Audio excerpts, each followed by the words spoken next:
anestesiólogos o aquellos que van a hacer guardia específicamente en el servicio de urgencias en un hospital o un centro hospitalario. 10% de las consultas que se dan en la urgencia justamente pueden deberse a causas de politraumas, pero esto inclusive hoy en día es mucho más elevado que un 10%. ¿Por qué? Porque acá en Paraguay tenemos muchos biciclos, muchas motocicletas, y muchas veces no se cumplen con las exigencias de controlar a los vehículos que usen toda la normativa de seguridad. Muchos no usan casco, y eso más todavía en el interior de Paraguay.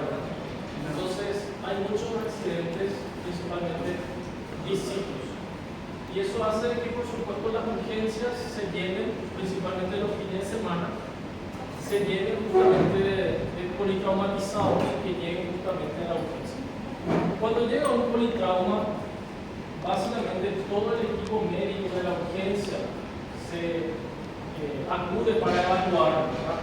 Acude el cirujano, acude el clínico, acude el imagenólogo, si es que se tiene justamente un emergentólogo, es el que encabeza justamente la evaluación médica, y siempre se le hace una valoración inicial. Evidentemente, si un politraumatizado llega y necesita que se le hagan las maniobras de RCP, se inicia la maniobra de RCP. ¿Cuánto es el tiempo mínimo de realizar una maniobra de RCP? Sí, pero ¿cuántos minutos? No me recomendaba.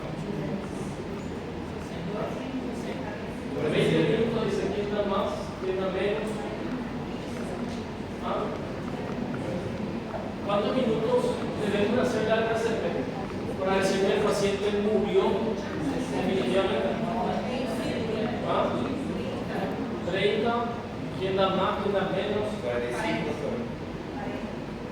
45, ¿quién da más, quién da menos? Bueno, normalmente se estima de que si en 40 minutos de reanimación cardiopulmonar el paciente no sale, ¿verdad?, se declara el óbito del paciente.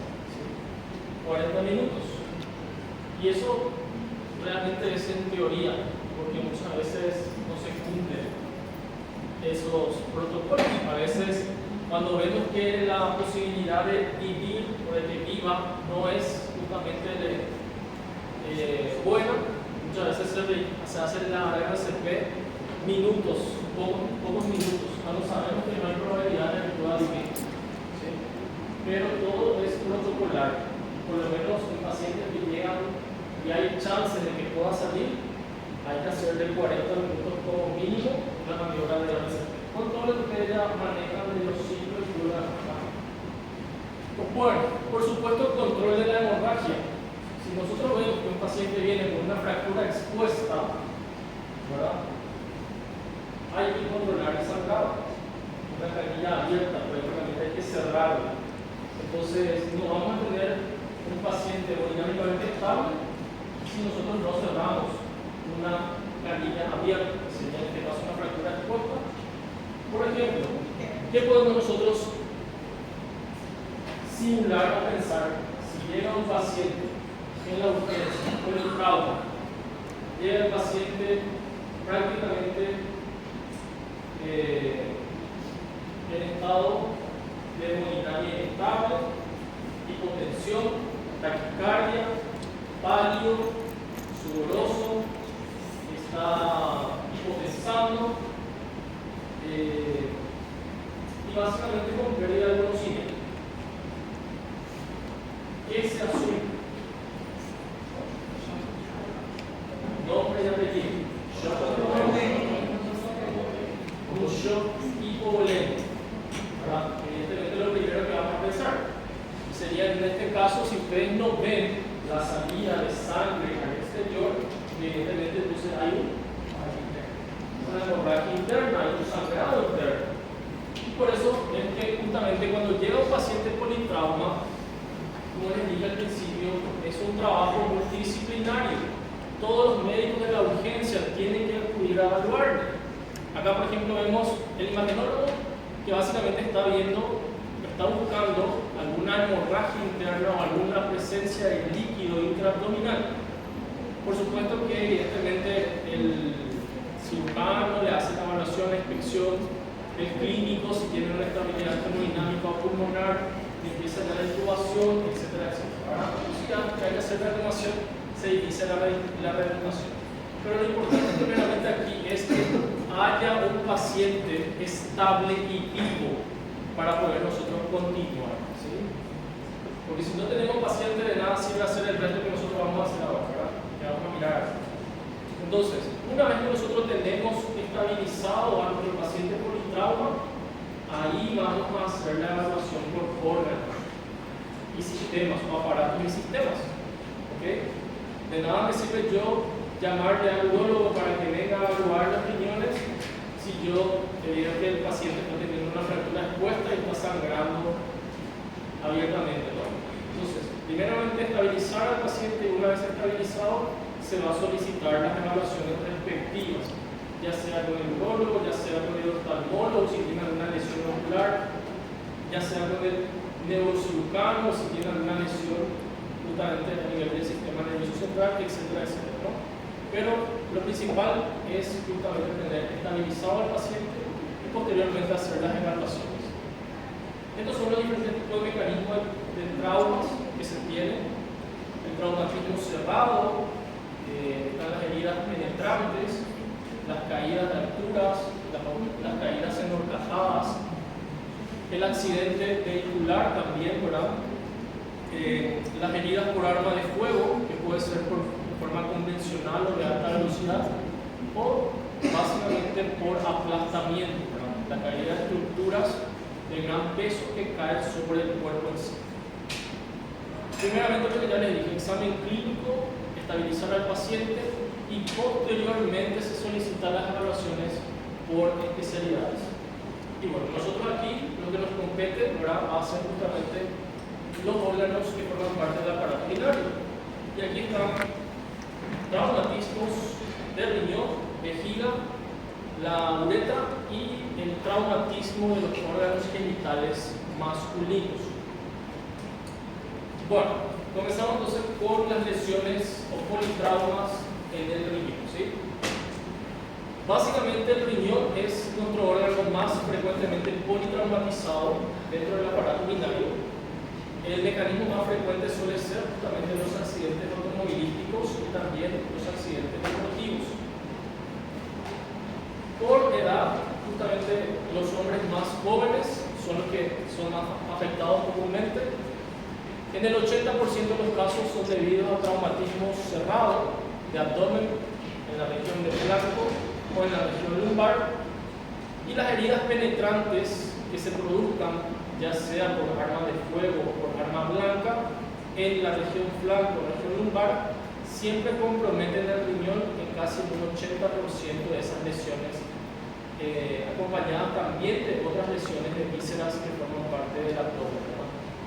Entonces, en el abdomen, trauma cerrado o trauma abierto. En cualquiera de los traumatismos se puede lesionar justamente al órgano, en este caso el riñón, por ser un órgano de gran volumen que forma parte justamente del abdomen, ¿sí? Ya sabemos que el riñón, la ubicación es retroperitoneo, está protegido por básicamente el esqueleto, en este caso la caja torácica, también, ¿verdad?, los músculos y la grasa perivisceral, en este caso la fascia hierota, que es la que envuelve al riñón. Y no es tan infrecuente justamente que sea traumatizado, ¿no? Y aquí están las causas más comunes: golpes directos, proyectiles de arma de fuego, heridas por arma blanca o punzocortantes, y los golpes indirectos, ya sea por caídas justamente no encajadas por el mecanismo de desaceleración que se produce, con el cual justamente por traumatismo de abdomen cerrado, ¿verdad?, se traumatiza el riñón. Como bien dijimos, hay dos tipos de mecanismos: trauma abierto y trauma cerrado. El traumatismo abierto de abdomen, en este caso, habitualmente producido por dos tipos de mecanismos: armas de fuego o justamente armas punzocortantes, proyectiles o armas punzocortantes. El punzocortante lo que hace es justamente que tenga una dirección un poco más,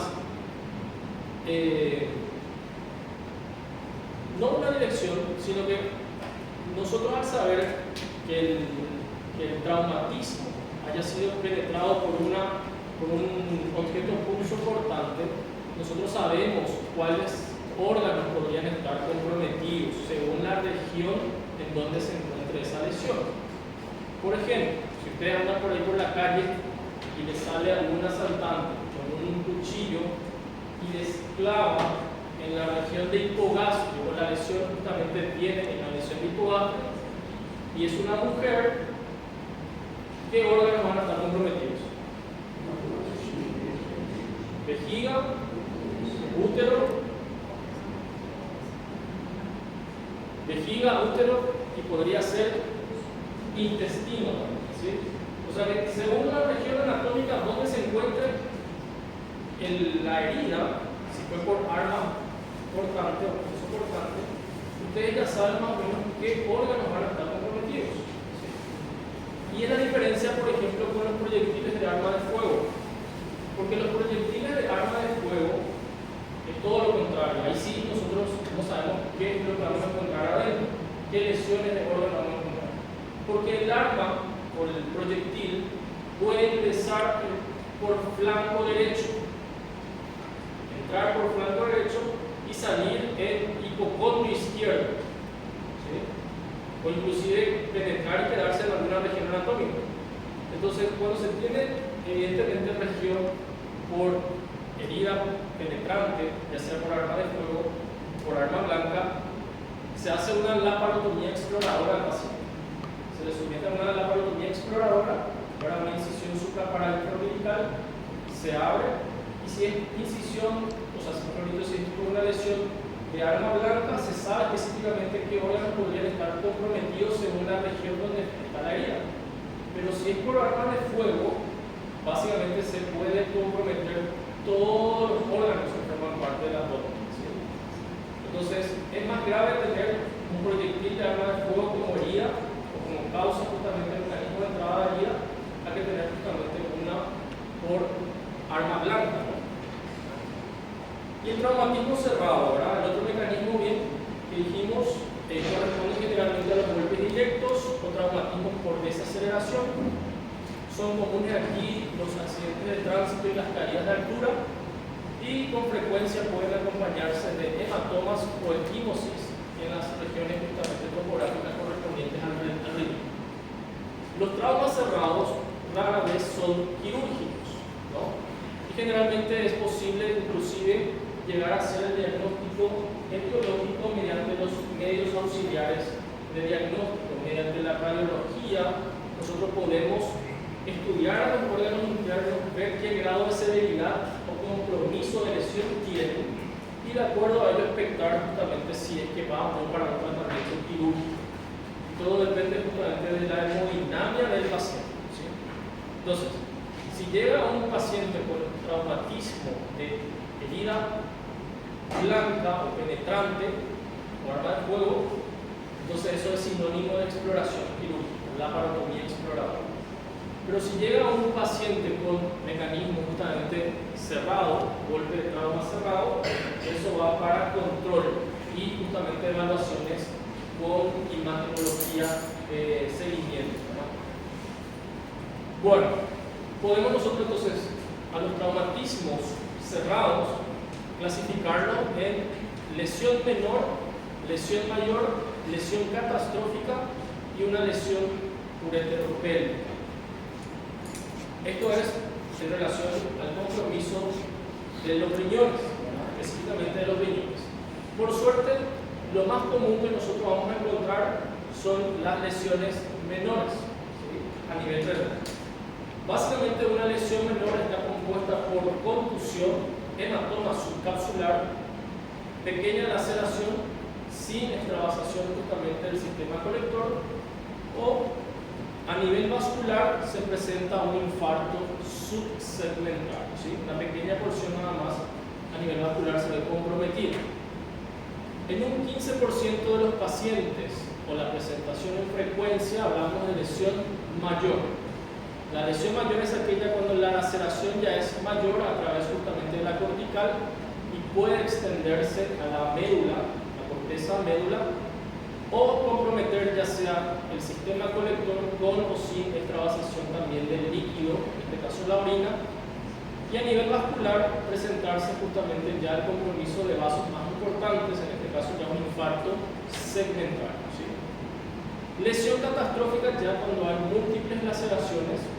La laceración suele ser justamente mayor a 1 centímetro, y a nivel vascular ya básicamente ahí puede presentarse compromiso de los grandes vasos, ¿verdad? Laceración de la vena renal o de la arteria renal o abulsión prácticamente, ¿sí? Y en la lesión ureteropélvica sería justamente el desprendimiento en sí del aparato urinario. El riñón se desprende a nivel justamente de la unión entre la pelvis y el uréter, ¿sí? Se desprende básicamente toda la orina que produce ese riñón va y termina en el retroperitoneo, y a eso le denominamos urinomas. Cuando la presencia o acúmulo de orina en cavidad abdominal o retroperitoneal en este caso se denomina justamente urinoma. Entonces, lesión menor es aquella contusión renal, ¿sí? Básicamente contusión renal, que aquí en la imagen vemos cómo justamente se ve esa lesión. Son lesiones menores, por suerte son las que más se presentan en el 85% de los casos, y tomográficamente el estudio que más solicitamos nosotros a un paciente politrauma suele ser justamente una tomografía o un barrido tomográfico con contraste. Entonces, en ese barrido tomográfico contrastado, lo que podemos evidenciar justamente son esas equimosis o esos hematomas que suelen presentar justamente los riñones, por suerte, en la mayoría de los politraumas. La lesión menor.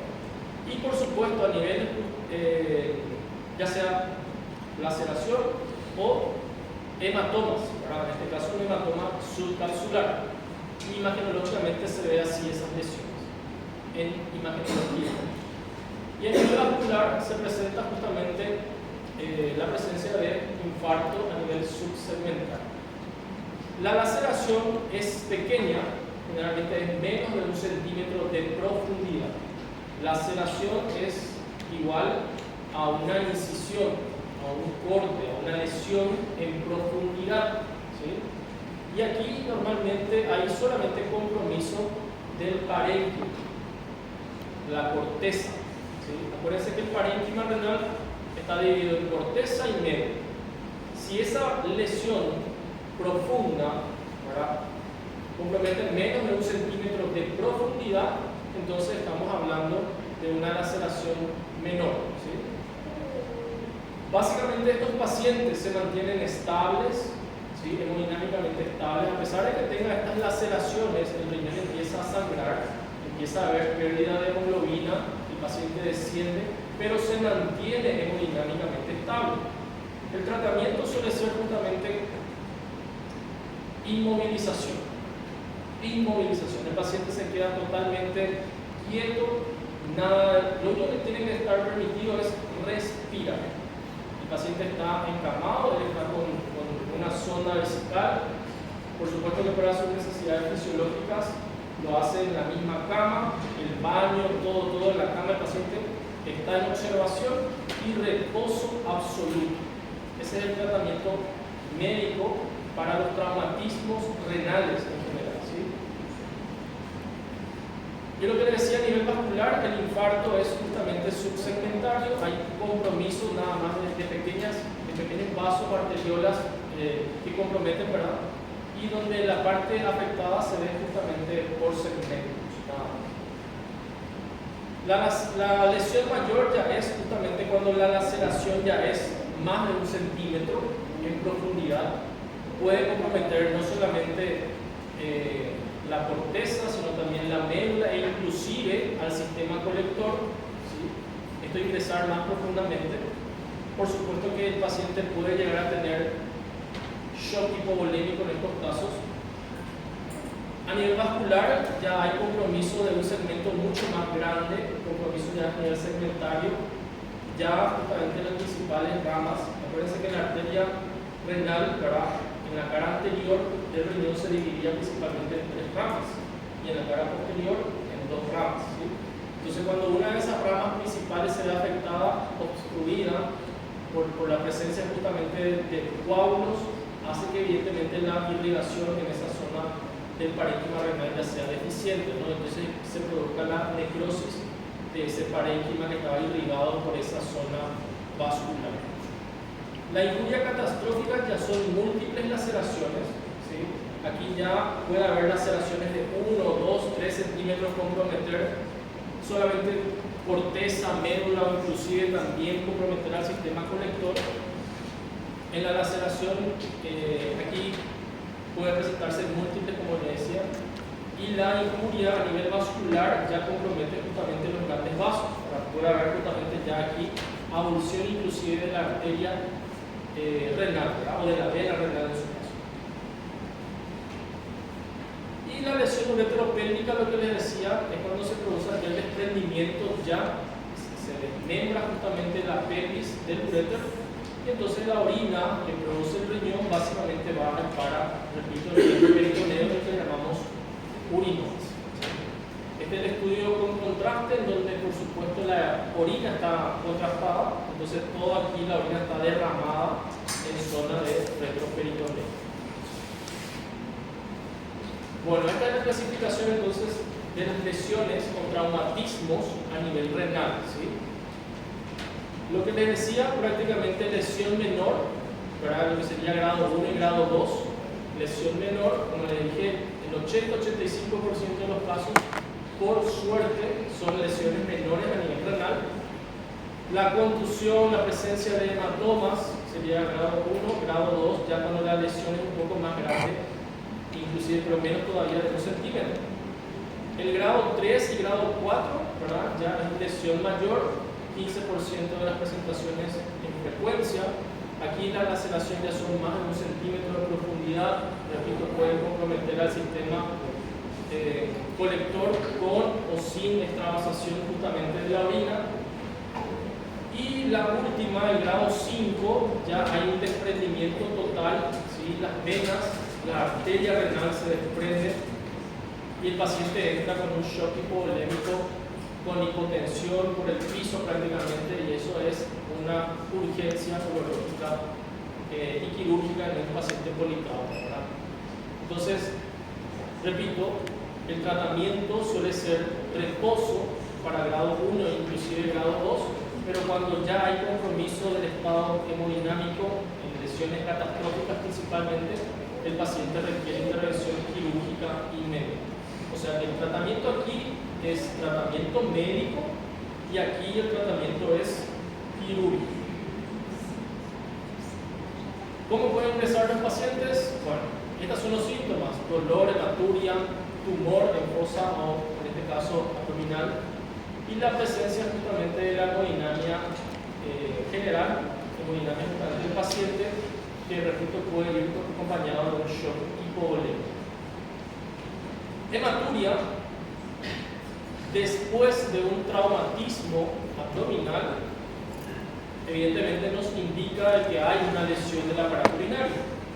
Si un paciente ha sufrido un politrauma y el paciente refiere o estamos constatando que está saliendo sangre por la orina, entonces evidentemente estamos ante la presencia de una lesión o traumatismo renal.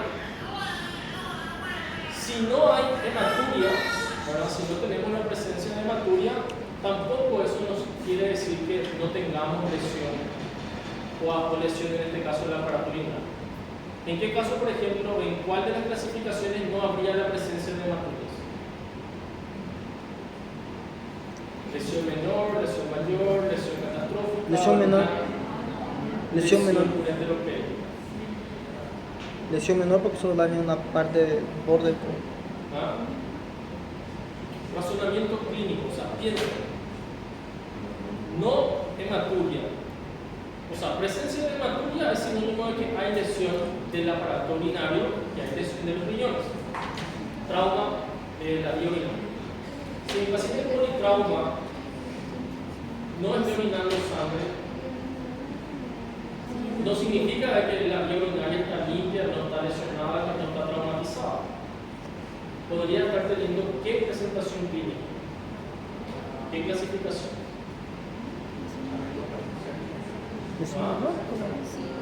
La lesión ureteropélvica se desprende el uréter de la pelvis, entonces la orina, ¿dónde va a parar? En el retroperitoneo. Entonces el paciente no está orinando sangre. ¿Por qué? Porque toda la orina que está produciendo él está yéndose al retroperitoneo. Entonces, no porque mi paciente no esté orinando sangre, yo ya asuma que no hay ninguna lesión de la vía urinaria. Es más, podría ser justamente un desprendimiento, como dice aquí el compañero, de la unión ureteropélvica, y toda esa hematuria, en vez de salir afuera, está justamente acumulándose en el retroperitoneo. Por eso usted dice aquí, ¿no? Puede ser incluso expresión de una lesión mayor o una lesión más grave, la presencia de no hematuria en un paciente. Magnitud también de la hematuria no es proporcional ni orienta tampoco sobre la lesión. Un paciente puede tener una lesión menor y estar teniendo hematuria franca, obstructiva, anemizante. O un paciente puede tener una lesión catastrófica y estar teniendo una orina leve con una hematuria leve. O sea, la hematuria básicamente es individual en cada politrauma nuevamente. Bueno, y se hace por supuesto el compromiso del estado general, se hace la medición del pulso, la tensión, la presencia de hematocrito y por supuesto el examen físico, si se presenta o no la presencia de una masa palpable que va en aumento.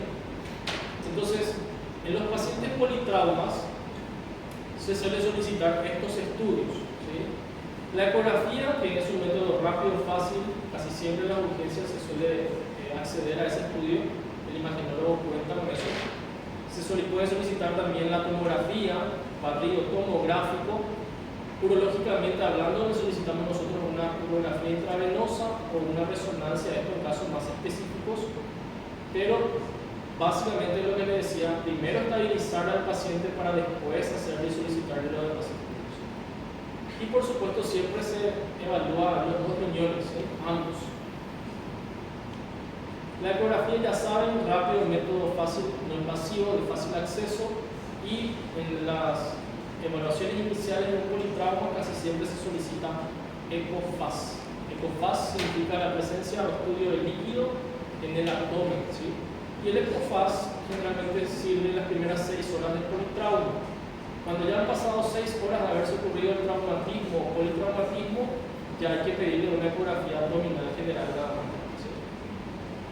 La tomografía es lo ideal. Nosotros como urólogos pedimos más tomografía para evaluar completamente la vía urinaria en sí. Permite además evaluar otras lesiones asociadas, no solamente la vía urinaria, y es efectivo también en diferentes niveles, porque como ya sabemos, la ecografía no ve los uréteres, en cambio la tomografía, inclusive la TAC, solemos nosotros evidenciar y seguirle al uréter sin problemas. Esta es una lesión, básicamente una lesión contenida, un hematoma subcapsular gigante. Todo este riñón está traumatizado, pero la lesión está contenida, ¿sí? Probablemente sea una lesión menor, pero con un sangrado importante. Habrá bajado sí o sí la hemodinamia de este paciente, también los recuentos de hemoglobina. Aquí hay otro, pero ya esta lesión es un poco menor. Básicamente esta lesión o contusión es mucho menor. El urograma eflector, esto no solemos pedir en la urgencia, sino ya pedimos en pacientes que van a ser evaluados por consultor y hacer su seguimiento posterior. Generalmente lo que nos ayuda a evidenciar sería alguna lesión también de las vías urinarias superiores. La arteriografía, repito, es un paciente estable siempre, se solicita para evaluar justamente el compromiso vascular. Y la exploración quirúrgica en pacientes que tengan una hemodinamia inestable, sí o sí hemodinamia inestable. Entonces, si el riñón está o es la causa justamente de esa descompensación hemodinámica, entonces hay que sacar el riñón. Se trata de preservar la mayor cantidad de parénquima renal o órgano vial, ¿verdad? Pero si no se puede salvar ese riñón y eso compromete la vida del paciente, entonces se hace una nefrectomía simple de ese riñón, ¿sí? Se trata de evitar que evidentemente el paciente siga descompensando. Pero, ¿la cirugía lo hace el urólogo o el nefrólogo? No, el nefrólogo es la parte clínica del aparato, en este caso de los riñones, pero el urólogo somos los que encargamos la parte quirúrgica. El nefrólogo y el urólogo trabajamos sobre el riñón. El nefrólogo la parte funcional y el urólogo la parte anatómica, prácticamente, o alteraciones anatómicas que presenten el riñón. Bueno, por supuesto también el compromiso de otros órganos. Estas son las complicaciones que ustedes ya pueden presenciar o se pueden evidenciar. Complicaciones precoces y tardías. Y por supuesto que si hay una hematuria intensa, anemizante, puede formar coágulos. Esos coágulos justamente obstruir la salida de orina y producir una retención aguda de orina. Y el tratamiento se da justamente en las complicaciones y las causas. Las complicaciones, si hay una descompensación hemodinámica, se procede justamente a reponer, a transfundir, ya sea sangre, evidentemente una sangre la sangre compatible con el paciente, ¿verdad? Isogrupo, isofactor. Y también, por supuesto, detener, en este caso, si el paciente está con una retención aguda de orina, para realizar justamente una desobstrucción, colocándole una sonda e iniciar lavado vesical con una sonda triple lumen. O evidentemente, si hay justamente un compromiso importante de la hemodinamia, el paciente va para una cirugía exploradora, ¿verdad? Y si hay obstrucción de los coágulos, la misma cosa, desobstruir, colocándole, repito, la sonda triple lumen e iniciar justamente el lavado vesical continuo. Y esto es lo que es importante que sepan, ¿verdad? Porque básicamente la lesión menor, que se da en el 85% de los pacientes, el tratamiento es médico o conservador. ¿Sí? El paciente del tratamiento, ¿cuál es? Inmovilización. El paciente debe permanecer inmóvil en la observación, en la sala de observación o en la sala de internados. Básicamente, arriba de su cabecera se anotan los signos vitales. El recuento de signos vitales es cada 3 horas, sí o sí, y la toma de hemoglobina. La toma de hemoglobina que se hace cada 6 horas en los pacientes politraumas estables, ¿verdad? Ahora, cuando hablamos de el estadio 4 y el estadio 5, ¿verdad?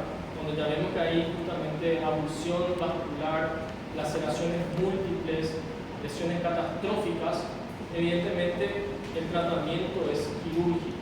¿Sí? Hay que proceder a hacer la nefrectomía. Entonces, por suerte, en las lesiones de riñón, en los traumas renales, la mayoría de las lesiones suelen ser lesiones que podemos nosotros tratar convencionalmente. ¿Y qué significa convencionalmente? Tratamiento médico conservador. El paciente estar en reposo y hacerle su observación o seguimiento exhaustivo continuo con los signos vitales y la medición del control de hemoglobina hematocrítica. Si en todas las horas de internación el paciente, a pesar de tener hematuria, a pesar de estar hemodinámicamente un poco inestable, ¿verdad? Pero se mantiene con signos de presión relativamente normales, sin taquicardia, afebril, con una hemoglobina que se mantiene siempre en los controles, entonces el tratamiento va para siempre ser reposo, reposo, reposo y movilización. Y todo se hace en la cama. Las necesidades fisiológicas del paciente es todo en la cama, la higiene es todo en la cama. El paciente no se va a levantar para nada. Ahora bien, la hemodinamia del paciente empieza a caer, empieza a haber hipotensión, empieza a haber taquicardia. El paciente de controles de hemoglobina, que se hacen cada 6 horas, viene 10, viene 9, viene 8, viene 7. ¿Qué estamos suponiendo? Que mi paciente está entrando en un shock hipovolémico. Hay una canilla abierta. Y bueno, entonces hay que entrar quirúrgicamente a cerrar la canilla. Y si cerrar la canilla implica hacer nefrectomía, se hace la nefrectomía de ese paciente. ¿Sí? Pero de todos modos, si el paciente paciente ingresa de buenas primeras en la urgencia y ingresa con esos signos y síntomas de shock hipovolémico, el paciente inmediatamente va a sala de cirugía de quirófano para someterse a este procedimiento, ¿sí? Entonces, imaginológicamente nosotros podemos hacer la clasificación de los pacientes que tengan lesiones a nivel renal. Si las lesiones pueden ser lesión menor, mayor, catastrófica o un desprendimiento de la unión urétero-pélvica. Las lesiones menores son tratamiento médico conservador. Las lesiones catastróficas son lesiones para tratamiento quirúrgico.